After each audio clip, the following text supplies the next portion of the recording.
Welcome back to Horrifying Stories. Around 2 weeks ago, news of a manned submersible that went missing during its descent to the Titanic shipwreck sparked conversations all over the internet. This week's video is our attempt to deep dive into the story and give a full account on the details of OceanGate's Titan submersible leading to its eventual downfall. This is their horrifying story. Viewer discretion is advised.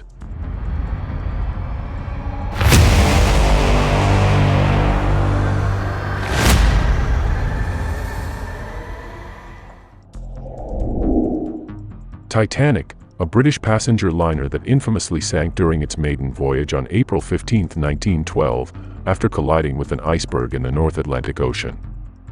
It remains to be one of the most well-known maritime disasters in history. There had been many previous attempts, but Titanic's wreck was really only first located back in 1985, during an expedition led by American oceanographer and marine geologist Robert Ballard and Jean-Louis Michel, a French oceanographer.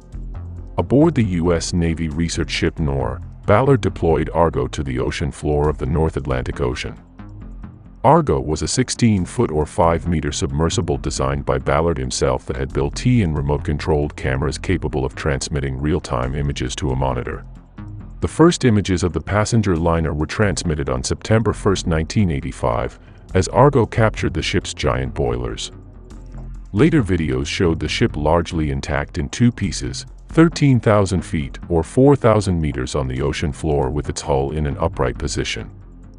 In the years that followed, there have been several expeditions to the wreck site of the Titanic, with researchers and explorers continuing to study and document the remains of the ship.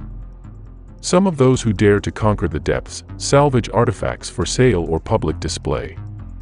Even James Cameron, the world-renowned filmmaker famous for his blockbuster hit Titanic, conquered this feat in countless expeditions to the shipwreck. The tragedy of the Titanic continues to captivate people's imagination and interest. Despite the risk and cost, many still seek to catch a glimpse of the wreck up close. The market was there, and so a number of companies have ventured into making Titanic expeditions available to the elite market. One of which was OceanGate Expeditions, a private company specializing in manned submersible expeditions and underwater exploration. Founded in 2009, the company's primary focus is on deep-sea exploration and providing access to the once uncharted depths of the ocean for scientific research, commercial purposes, and the general public. In 2017, OceanGate broadcasted their plans of venturing into the first manned submersible dive to Titanic since 2005, as the company started to build a submersible that can bring people to see the ruins of the most iconic ship. Initially called as Cyclops 2, but eventually renamed after its successful test launch in January of 2018, OceanGate's Titan submersible is constructed using carbon fiber, which was believed to offer strength and durability while keeping the overall weight relatively low. This material choice was believed to ensure structural integrity and provide protection for its occupants in extreme deep-sea conditions. It is designed to operate at depths of up to 4,000 meters or 13,123 feet and can accommodate a crew of up to 5 people. This submersible is sealed externally with at least 17 bolts, preventing the crew inside to open the vessel. Going on this once-in-a-lifetime expedition costs a hefty sum of $250,000 and will take 10 to 11 hours overall for each trip to the Titanic wreck. Descending from the surface to the wreck takes about 2 hours and 30 minutes. Now, the Titan uses text message to communicate to its mother ship and is required to be in contact every 15 minutes. The vessel is also designed to come back up after 24 hours in case of any emergency and was equipped with a 96-hour emergency oxygen supply setup. After countless delays and cancellations, OceanGate's Titan was able to successfully complete its first dive to the Titanic in July of 2021. By August 2022, OceanGate proudly released a high-definition video of the Titanic wreck from one of their trips that year. As of January 2023, the OceanGate expeditions have reportedly brought 60 customers and 15 to 20 researchers to see the Titanic aboard the Titan submersible. On this 2023 expedition to the Titanic, the first for the year, the Titan submersible took 5 crew members including Stockton Rush, the founder and CEO of OceanGate, Hamish Harding, a British businessman, Shahzada Dawood, vice chairman of an investment and holding company, his son, Suleiman Dawood, a 19-year-old college student, and Paul-Henri Nargeolet, a French maritime expert, also known as Titanic's greater explorer who had more than 35 dives to the Titanic wreck site. Last June 16, 2023, Friday, the expedition set off from St. John's, Newfoundland, Canada, and the following day, one of the 5 crew members, Hamish Harding, said in a social media post that the weather has started to cooperate and that they might have a time window to push through with the dive. Citing the extreme winter conditions, the worst in 40 years in Newfoundland, the dive will most likely be Titan's first and only manned expedition this year. Around 8 a.m. Eastern Time on June 18, 2023, aboard the Canadian icebreaker ship, Polar Prince, its mother ship, the team arrived at the location of the wreck and immediately set out on its 2.5-hour descent. By 9:45 a.m., Titan lost communication with its mother ship. The submersible was expected to resurface by 3 in the afternoon, but after many hours of no communication, there were no signs of the Titan. A couple of hours later, around 5:40 p.m., the Coast Guard received a report from Polar Prince of the situation and immediately search and rescue operations were activated. With only a 4-day window before its emergency air supply runs out, U.S. and Canadian Coast Guards worked round the clock in search for the missing submersible. It was feared the Titan might resurface automatically after 24 hours, and yet still be trapped inside as they needed outside help to be able to open the submersible before oxygen completely runs out. In no time, search and rescue efforts quickly escalated into a multinational rescue on international waters. A Canadian aircraft equipped with underwater sonar capability which could detect sounds from beneath the ocean and transmit them directly to a receiver in the aircraft, was also immediately deployed. By June 20th, approximately 2 days after Titan was last seen, the Canadian aircraft detected banging sounds underwater every 30 minutes. This prompted them to add more sonar devices and redirected the focus on the search area, in hopes that the sounds detected could lead them to finding the submersible. On the same day, search efforts covered more than 10,000 square miles involving multiple vessels and aircrafts from various areas such as the Bahamas, Canada, and France among many others. The following day, remotely operated underwater vehicles were also deployed and data gathered were transmitted to the U.S. Navy for expert analysis. Then, on June 22, 2023, exactly 4 days after the Titan descended into the depths of the North Atlantic Ocean, the U.S. Coast Guard announced in a news conference that a total of 5 major pieces of debris have been discovered by a remotely operated vehicle by Canadian ship Horizon Arctic.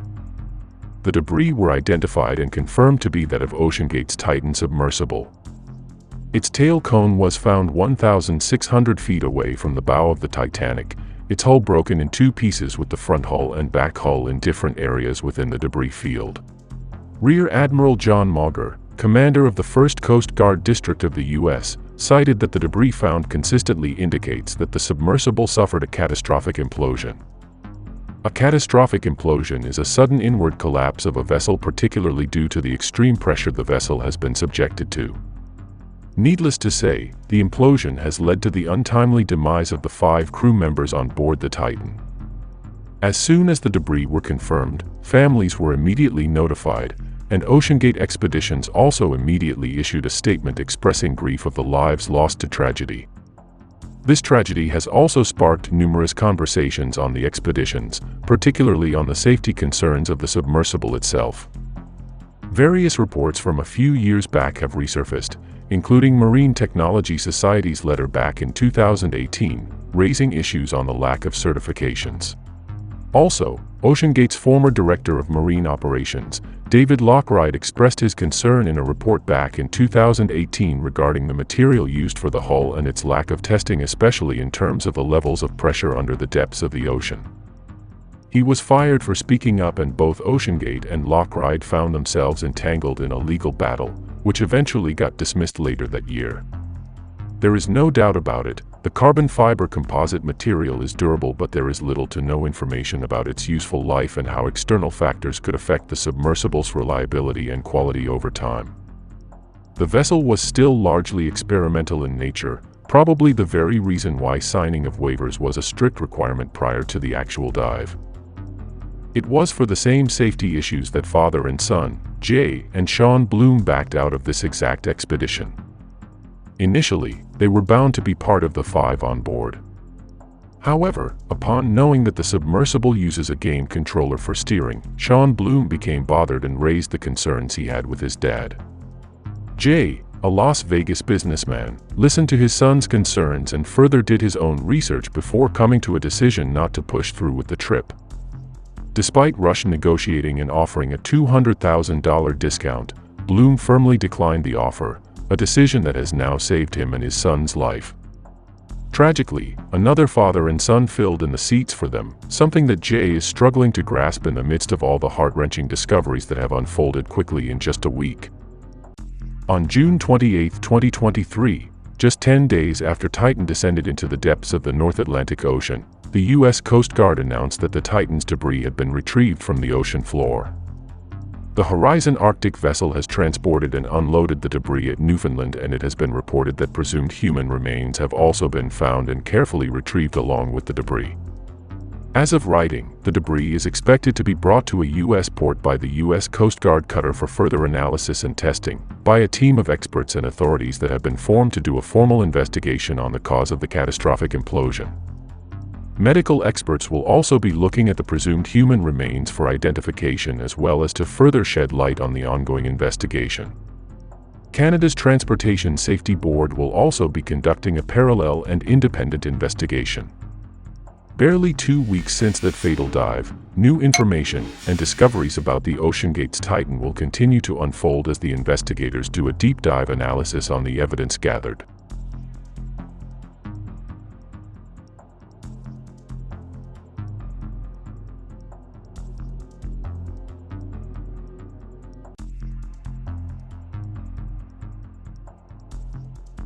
Thank you for making it this far. If you liked this video, please hit the like button and subscribe to our channel. We'll see you on the next one.